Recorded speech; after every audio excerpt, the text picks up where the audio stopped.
नमस्कार मित्रों, आज मैं उपस्थित हूँ शहर के जाने माने हॉस्पिटल श्रीनाथ मेडिसिटी में, जहाँ रूबरू हो रहा हूँ डॉक्टर विमल भारद्वाज जी, जो किसी परिचय के मोहताज नहीं है। वर्तमान में आया में अध्यक्ष हैं। आपका कार्यकाल कैसा रहा, क्या अनुभव रहा आपका? भाजपा में भी आप सक्रिय हो। आपका स्वागत है डॉक्टर विमल भारद्वाज जी। मैं जानना चाहूँगा कि अपने दर्शकों को बताएं।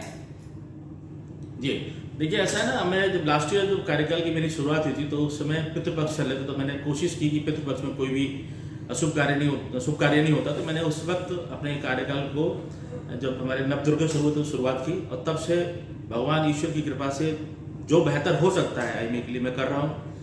अपने अभी टेनोर मेरा चल रहा है, इसमें मैंने 4 कॉन्फ्रेंसेस करा दी, एक डायबिटीज के ऊपर, एक ब्लड बैंक की, और एक कार्डियक के ऊपर, पल्मोनरी के ऊपर, इस तरीके की कल्चरल एक्टिविटी भी। और अभी आज़ादी के महोत्सव पे हमने लगभग 7,500 जो सभी चिकित्सकों की मदद से, सहयोग से आपस में, और जो सभी जितने कर्मचारी हैं और जितने आसपास के लोग हैं अस्पताल में, सबको झंडों का जो है ध्वजारोहण भी जो उसके लिए करने के लिए ध्वज का वितरण किया गया। साथ में आज़ादी के महोत्सव पे इस बार एक अनूठी पहल की गई। बरेली के 16 जो स्कूल्स हैं हमारे, जो टॉप मोस्ट स्कूल्स हैं, उनके बच्चों का इंटर कंपटीशन किया गया, इंटर स्कूल कंपटीशन। साथ में हमारी प्रसिद्ध एक नृत्य विश्वविख्यात नृत्यांगना है, कथक नृत्य की सुरभि जी, वो आई थी। इसमें हमारे डीएम साहब, सीडीओ साहब का भी सहयोग रहा।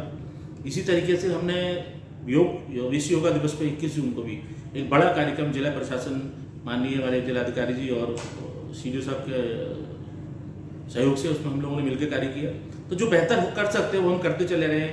हेल्थ के लिए भी हमने इस बार, जो भी कई बार साइकिल के लिए, योगा दिवस पे जो भी बेहतर कर सकते हैं उस पर हमने आगे भी गो ग्रीन के लिए भी कार्य किए हैं, कुछ पार्क भी गोद लिए हैं। साथ में हमने ये भी देखा कि कैसे हमारे ब्लड बैंक बेहतर से बेहतर कार्य कर सके। इस बार ब्लड बैंक का इनॉग्रेशन भी हुआ, नेशनल प्रेसिडेंट भी हमारे पास आए, स्टेट वर्किंग कमेटी की मीटिंग भी हुई। तो कार्यकाल तो पूरा बिजी रहा। और मैंने साथ साथ इन सब चीज़ों की, एकेडमिक, सोशल, कम्युनिटी सर्विसेज की एक्टिविटी बेहतर से बेहतर करने के साथ साथ मैंने सांस्कृतिक चीज़ों को भी बढ़ावा दिया। और इस बार मेरे कार्यकाल में लगभग अभी तक 2 बार नाटक का मंचन हो चुका है। हमारे जो बरेली के अमित रंगकर्मी जी हैं, उनको मैंने एक मंच देने की कोशिश की। हम लोग, उन्होंने बड़ा अच्छा हमारे साथ मिलकर कार्य किया। आने हमारे जो चंद्रकांता में जो और कई मूवी में काम कर चुके हैं, श्री अखिलेंद्र मिश्र, वो भी बरेली आए थे हाल फिलहाल में। और अभी हाल फिलहाल में अभी 10 सितंबर को भी एक बड़ा नाटक करने जा रहे हैं, कोर्ट मार्शल सेना के ऊपर केंद्रित है। तो इस तरीके से मैं हर क्षेत्र में, हर जगह कहीं ना कहीं कुछ न कुछ जो बेहतर हो सकता है वो, और चिकित्सा के क्षेत्र में भी जो बेहतर हो सकता है, डॉक्टरों की समस्याओं से लेके या जो भी मरीजों से लेके जो भी बेहतरी हम लोग कर सकते हैं, कैसे मरीजों को हम बेहतर से बेहतर सुविधाएं दें, कैसे हम उनकी हेल्प कर सकते हैं। हमारे यहाँ आईएमए में क्लिनिक भी चलती है, सुबह 10 बजे से लेकर दिन में दोपहर 2:30 बजे तक। Doctor SM. रसीन साहब हैं, एक 10 बजे पर्चे पे हम 3 दिन की दवाई भी देते हैं। आईएमए ब्लड बैंक हमारा जो है लगभग थैलेसीमिया के बच्चों को, 190 बच्चों को हर माह बिना पैसे लिए हुए और बिना ब्लड उनसे डोनेट कराए हुए, और हम लोग खुद ही चैरिटी करते हैं। प्याउट भी हमारे चल रहे हैं। तो इस तरीके से में हर जगह, हर भूमिका में सक्रिय है, और हर अध्यक्ष की कोशिश होती है कि जो बेहतर से बेहतर किया जा सके वो करा जाए। जी सर, पीएम योजना के अंतर्गत आजकल टीबी को लेके बहुत ज़्यादा जागरूकता अभियान चलाए जा रहे हैं, उस पर प्रकाश डालिए। देखिए, अभी हाल फिलहाल में मेरे पास हॉस्पिटल में भी मेरे पास WHO की टीम आई थी, और माननीय हमारे DTO साहब भी आए थे। और इससे पहले हमने अभी मार्च में भी एक जिलाधिकारी महोदय, सीडीओ साहब और सीएमओ साहब हमारे और DTO साहब के सहयोग से एक हमने आईएमए भी कार्यक्रम बड़ा किया था। उसका उद्देश्य ये था कि जो भी हमारे बीच समाज में जो भी भ्रांति है उसको दूर किया जाए। एक बहुत बड़ी भ्रांति है कि सरकारी दवाइयों में आदमी सोचता है कि सरकार अगर दवा दे रही है तो पता नहीं हो कैसी होगी। मैं आपके माध्यम से भरोसा दिलाना चाहता हूँ, सरकार की जो दवाइयाँ हैं, कुछ दवाई तो ऐसी हैं जो हमारे विदेशों में जो डॉक्टर से, जो लोग हैं मेडिकल से जुड़े, उनको पता चला तो वो अचंभित थे कि सरकार इतनी महंगी दवाइयाँ भी फ्री ऑफ कॉस्ट देनी बांट रही है। तो मैं आपके माध्यम से भरोसा दिलाना चाहता हूँ कि आप उन दवाओं का सेवन करें। अगर किसी को टीबी होती है तो तुरंत जिला जो अस्पताल में सहयोग मिले जाके टीबी की जांच हर अस्पताल में, इस जिला प्रशासन के सहयोग से, जिला जो हमारे सीएमओ साहब उनके सहयोग से, हर, जैसे हमारे मेडिसिटी में भी स्पूटम कलेक्शन सेंटर है, हम कोई भी जांच, एक सीबी नेट जांच होती है जो कि बाकायदा बहुत महंगी जांच होती है। हम सरकार को धन्यवाद देना चाहते हैं, प्रदेश सरकार को, योगी सरकार को, मोदी सरकार को, जिन्होंने वो सुविधा बरेली में उपलब्ध करा रखी है। जो एक अच्छी खासी महंगी जांच है वो बरेली हम जब दिल्ली भेजते थे पहले डॉक्टर भेज ही नहीं पाते थे क्योंकि इसकी कॉस्ट ज़्यादा थी। अब हमें कुछ नहीं करना होता है, मरीज आता है, उसका फ्लूइड निकाला जहाँ और उसकी जांच हमें जिला स्तर भेज दी, 24 घंटे में रिपोर्ट आ जाती है, ऐसी स्पुटन की, हर चीज़ की, और दवाई भी बहुत अच्छी उपलब्ध है। दूसरी बात, जैसे अगर कोई मरीज, सरकार ने यहाँ तक प्रोत्साहन देने के लिए, प्रेरणा के लिए कार्यक्रम चलाए हैं कि जैसे अगर आप कोई समाज का कोई व्यक्ति आपके आसपास का कोई टीबी का मरीज देखता है, उसकी रिपोर्ट करता है या उसको मोटिवेट करता है, तो उसके अकाउंट में 500 रुपये आएंगे। मतलब जो आप रेफर कर रहे हैं, तो आप कोशिश की थी ताकि इस माध्यम से लोग टीबी की रिपोर्टिंग अधिक से अधिक करें। बहुत से लोग ऐसे होते हैं टीबी बीमारी लिए घूम रहे हैं और वो नहीं बताना चाहते, तो अगर आपके आसपास कोई याद बताएं, उनको एक मोटिवेशन का, एक उत्प्रेरक का कार्य, कैटलिस्ट का कार्य करें। ये भी सरकार कर रही है। और जो टीबी के मरीज हैं उनको भी सरकार दवाइयाँ फ्री दे रही है, उनके न्यूट्रिशन का ध्यान रख रही है, उनको भी पोषण के लिए, उनका आहार के लिए भी दवाइयाँ दे रही है, वो सर आहार दे रही है, पैसा दे रही है, अकाउंट में सीधे पैसा जा रहा है। और हम डॉक्टरों से भी कहा गया है, जैसे मैंने भी पिछले साल 12 मरीज टीबी के गोद लिए थे, आईएमए के माध्यम से भी मैंने कई मरीज गोद लिए हैं, और डॉक्टरों को मैं प्रोत्साहित कर रहा हूँ। समाज के लोगों को भी मैं आह्वान करना चाहता हूँ आपके माध्यम से, जो हमारे मेडिकल के व्यवसायी हैं या जो मेडिकल से जुड़े हुए मेडिकल एसोसिएशन के लोग हैं, एमआरस हैं, या जो भी समाज के कोई भी आए, तो आप जिला अस्पताल में डीटीओ साहब से संपर्क कर सकते हैं। और मैं चाहूंगा कि जो प्रधानमंत्री जी का सपना है, एक ऐसा प्रधानमंत्री हमको मिले हुए हैं इस देश में जो एक नई आवाज उठा रहे हैं कि हम 2025 तक इस देश से टीबी मुक्त भारत बना देंगे। तो उसके लिए हम कुछ तो करें अपनी तरफ से।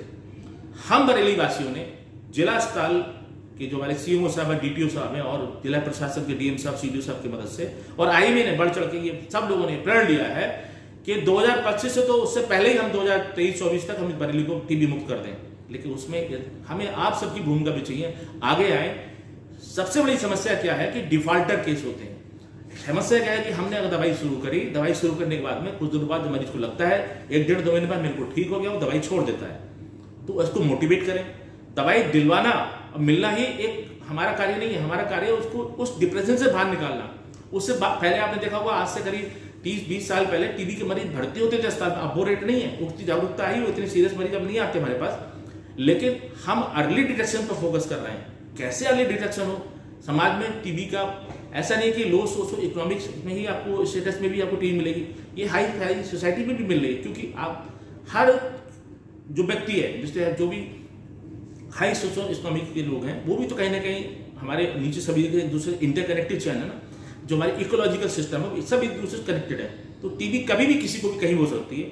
अब टीबी लाइलाज नहीं है, हमें डिफॉल्टर केस, एमडीआर केस को पकड़ना है। उसके लिए हमने सभी फिजिशियंस को भी मोटिवेट किया। कल ही मेरे पास फोन आया था सीएमओ साहब को कि भाई प्राइवेट डॉक्टर्स के साथ मीटिंग कर लेते हैं हम लोग बैठ के, ताकि जो कुछ और हम बेहतर क्या कर सकते हैं। और मैंने ये भी आपके माध्यम से मैं फिर बताना चाहता हूँ, सभी मेरे जितने चेस्ट फिजिशियन हैं, फिजिशियन, सबको मैंने अनुरोध किया है कि जो हमारी कुछ दवाइयाँ हैं जो एमडीआर में यूज होती हैं, उनको हम लोग कब यूज करें, हम वो भी उस पर भी ध्यान दे रहे हैं। जैसे ड्यूफ्लॉक्सिसिन है, कई सारी चीजें हैं।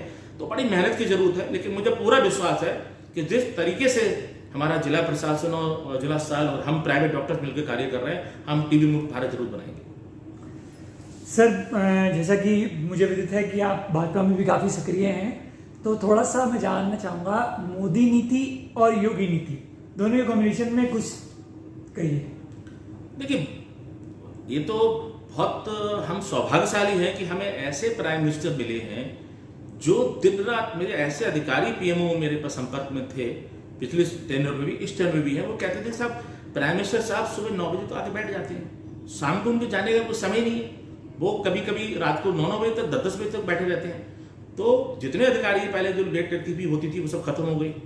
अब आप बिल्कुल टाइम टू टाइम पहुंच रहे हैं, सारी योजनाओं का वो स्वयं मॉनिटरिंग कर रहे हैं। हर विभाग के हर जितने मंत्री हमारे सभी लोग उन सब सक्रिय हैं, सभी ने बेटर परफॉर्मेंस। आप देखिए कैसे हर जगह देश में, पूरे देश में नेट जो रोडों का नया जाल बिछा हुआ है, हर जगह हर जो हमारी जो पहले 2 लाइन थी 4 लाइन कर दी गई। हमारी बरेली के आसपास जो 4 लाइन थी उसको 6 लाइन किया जा रहा है। ढेला पीर पे जाइएगा, ढेला पीर से उधर की तरफ जो वो भी 6 लाइन की तरफ। हमारे यहाँ बरेली में भी देखा जाए तो एयरफोर्स की जो हमारे सहयोग से जो एयरपोर्ट है वो भी शुरू हो गया है।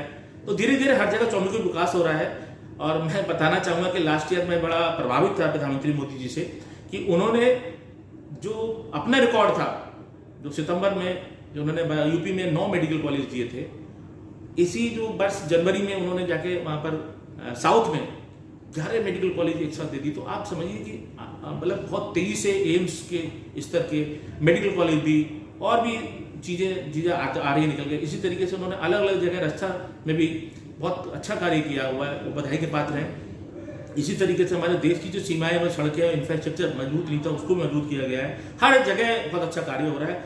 इसी तरीके से हमारे जो प्रदेश में मुख्यमंत्री योगी जी हैं, वो बहुत ही लॉ एंड ऑर्डर में बहुत सख्त है। उन्होंने देखा होगा जितने भी अभी जो अन्य स्टेटों में समस्या मिलती है, यहाँ पर वो उससे पहले ऑर्डर निकाल देते हैं और कोशिश करते हैं कि कहीं भी लॉ एंड ऑर्डर से लेके, महिलाओं से लेके या बच्चों से लेके कहीं कोई इस तरह की कोई समस्या ना पैदा हो। पहले से ही वो चिंतित रहते हैं और अधिकारियों के साथ समय समय पर मॉनिटरिंग करते हैं। तो मैं बड़ा प्रभावित हूँ इन दोनों नेताओं से, बड़ा अच्छा कार्य कर रहे हैं और सबका साथ सबका विकास जो एक नारा है वो चरितार्थ भी होते देखा है। चाहे वो किसी तरह की योजनाएं हो, चाहे वो जो पीएमजे की हो, आयुष्मान भारत की योजना हो, चाहे हमारे जो प्रधानमंत्री आवास की योजना हो, जो भी योजना हो, सबको उसमें राहत मिली है। और कोरोना में तो जो कार्य हुआ है कमेंडेबल, मतलब मैं बता नहीं सकता कि जो, मतलब मैं ये तो नहीं कह रहा हूँ कि भाई और क्या होता तो क्या कोई वो दूसरा होता तो वो अच्छा कार्य नहीं करता, लेकिन मुझे इतना विश्वास है कि इतना अच्छा कार्य अगर कोई और प्राइम मिनिस्टर होता तो नहीं कर पाता। जिस तरीके से कोरोना मेंटेन किया, हमारी इकोनॉमी मेंटेन हुई, हमारी इकोनॉमी नीचे जा चुकी थी फिर ऊपर आ गई। अब उठापटक थोड़ी चलती रहती है, लोगों को काम में कुछ बोलना कि सर महंगाई बढ़ गई। आप महंगाई को देखिए, उस देश में देखिए, अलग अलग देशों में देखिए क्या हाल हो रखा है। तो मुझे नहीं लगता उस तरीके से हमारे अब महंगाई देश की तो फिर कम हुई है। तो धीरे धीरे हर चीज की रीच बढ़ी हुई है। हमारे पास वैक्सीन है, वैक्सीन किस देश में फ्री वैक्सीन मिली, हमने दूसरों को भी वैक्सीन फ्री दी है। ये बहुत बड़ा अचीवमेंट है। पहले पोलियो वैक्सीन हम बाहर से मंगवाते थे और आज हमारी वैक्सीन दूसरे देशों में पहुंच गई। अमेरिका ने वैक्सीन दिसंबर में लगवाई, हमने जनवरी में 15 दिन बाद लगवा ली। ये हमारे लिए बहुत बड़ा अचीवमेंट है और एक नहीं दो वैक्सीन है हमारे पास जी। सर ये तो हुई बात केंद्र सरकार राज्य सरकार की। अब मैं जानना चाहूंगा व्यक्तिगत तौर पे आपका राजनीति में प्रवेश पूर्ण रूप से कब हो रहा है, क्या भावी योजनाएं हैं? मैं एक भाजपा का एक सिपाही हूँ। जैसे मैं शहर में सबसे कहता रहता हूँ, मैं अपने जैसे डॉक्टर हूँ, एक सामान्य डॉक्टर हूँ, तो सामान्य डॉक्टर को मेरी भूमिका निभा रहा हूँ। इसी तरीके एक सामान्य कार्यकर्ता की भूमिका निभा रहा हूँ। जो पार्टी जिम्मेदारी देती है उसमें आगे बढ़ रहा हूँ, कार्य कर रहा हूँ। जो पार्टी जैसे जिम्मेदारी देती है आगे कार्य करता रहूँगा।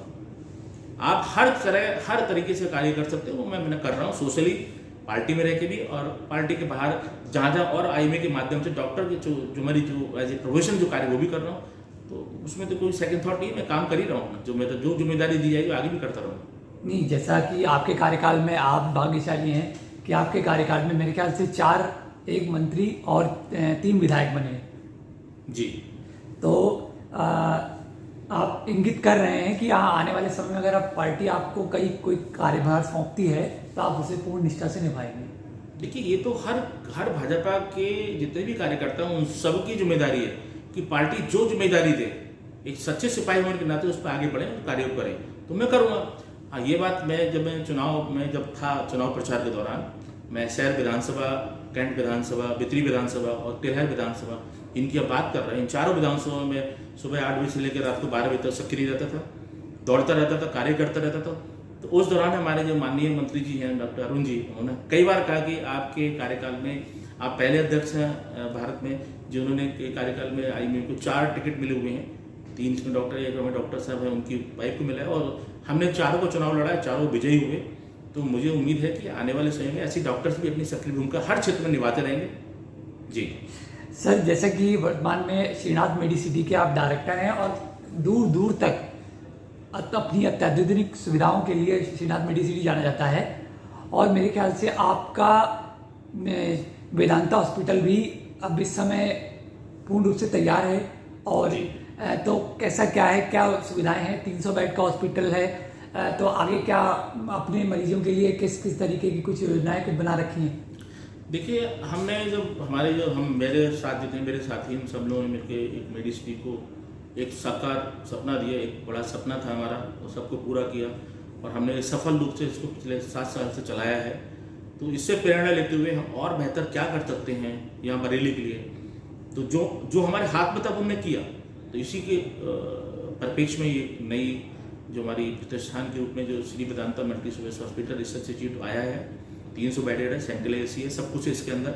तो उसमें जो डिपार्टमेंट है जैसे IVF है, कैंसर है, और जो भी बेहतर हो सकता है तो आईसीयू में, और हम बेहतर क्रिटिकल केयर में क्या हम बेहतर कर सकते हैं, बाईपास सर्जरी, और भी जो भी विधाएं हैं उसमें बेहतरी बरेली के लिए क्या किया जा सकता है, वो हम उस सब में तत्पर हैं। और उसी के लिए ये आगे हम बढ़ रहे हैं अपने साथियों के साथ। मैं अपने सभी साथियों का आभार व्यक्त करता हूँ कि हम सब लोग मिलकर इस तरह जो कार्य कर रहे हैं आगे इस तरह करते रहेंगे और नए नए चीज़ों को सपना साकार करते रहेंगे। जी, चलते चलते सर, आज के युवाओं को आप क्या संदेश देना चाहेंगे, चाहे वो राजनीति क्षेत्र में हो, चाहे वो सांस्कृतिक में हो, धार्मिक में हो, किसी भी क्षेत्र में हो, आज के युवाओं को संदेश में आपके मुखारविंद से चाहूँगा। देखिए, मैं युवाओं के लिए तो आपने बहुत अच्छा मेरा मन का सवाल पूछ लिया। अभी मैं हाल फिलहाल अभी शतरंज के कार्यक्रम में BBL स्कूल गया था, और कभी जो मेरे इंटर स्कूल कॉम्पिटिशन हुआ था, भाभी 16 स्कूल के बच्चे आए थे, भाभी मैंने विषय रखा, दोबारा फिर आपके सामने रख रहा हूँ।